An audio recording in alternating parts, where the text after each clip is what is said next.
இப்போ பெண்கள் சமைச்சு பரிமாறுறீங்க, இன்னும் இந்த ஊரில் அப்படி தான் பண்ணீங்கன்னு நினைக்கிறேன். அப்படி பெண்கள் சமைச்சு பரிமாறும் போது அதெல்லாம் எங்கள் தலைமுறையோடு அந்த அதிர்ஷ்டம் முடிய போகுது. நாங்கள் சாப்பிடும்போது எப்போவாது குறை சொல்லுவோம், சிச்சி இது என்ன குழம்பா இது, வாயில் வைக்க வெள்ளங்கள அப்படின்னு.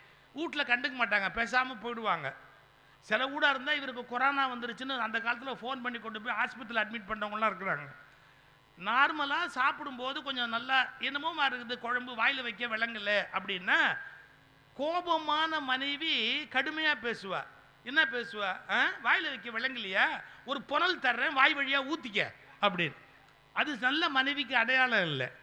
இன்னும் சில மனைவி இருக்கிறா, என்ன சொல்வான்னா, இப்படி ஊடு ஊடா போய் துண்டு வந்து இது நல்லா இல்லை அது நல்லா இல்லைன்னு சொல்கிற நாக்க இழுத்து வச்சு அறுத்தா என்னன்னு கேட்டா. இப்போ சூர்பனகைக்கு அக்கா நாக்கை இழுத்து வச்சு அறுத்தா என்ன அப்படின்னு. அதுவும் சரியில்லை. புத்திசாலி மனைவி எப்படி இருப்பா தெரியுங்களா?